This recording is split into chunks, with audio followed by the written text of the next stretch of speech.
আসসালামু আলাইকুম, কেমন আছেন সবাই? আজ অফিস থেকে বাসায় ফিরতেই আমার হাজবেন্ড বলল বিকালের নাস্তায় যেন আমি শাসলিক বানাই।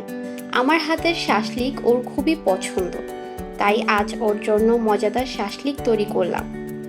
প্রথমে মাংস ভালোভাবে ধুয়ে পছন্দ মতো সাইজে কেটে নিলাম।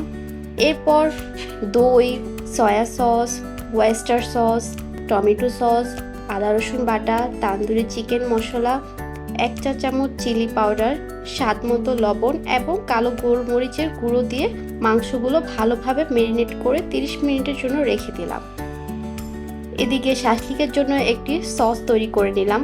একটি প্যানে সামান্য সয়াবিন তেল দিয়ে তাতে tomato sauce, oyster sauce, soya sauce এবং 1 চা চামচ চিনি দিয়ে ভালোভাবে মিশিয়ে নিলাম। ব্যাস, সস তৈরি। এরপর পেঁয়াজ, গাজর ও ক্যাপসিকাম কেটে নিলাম। ম্যারিনেট করা মাংসের সঙ্গে সবজিগুলো মিশিয়ে নিয়ে একে একে শাসলিক স্টিকে সুন্দর করে সাজিয়ে নিলাম। সবশেষে একটি প্যানে তেল গরম করে শাসলিকগুলো দিয়ে মাঝারি আঁচে ভাজতে শুরু করলাম। ভাজার সময় মাঝে মাঝে শাসলিকগুলো উল্টে পাল্টে দিয়ে আগে থেকে তৈরি করা রাখা সস ব্রাশ দিয়ে চারপাশে মাখিয়ে দিলাম। এতে শাসলিকের স্বাদ ও রং দুটোই আরো সুন্দর হয়েছে। প্রায় 4 থেকে 5 মিনিট ভেজে নিলাম। ব্যাস, তৈরি হয়ে গেল আমার আজকের সুস্বাদু জুসি আর ফ্লেভারফুল শাসলিক।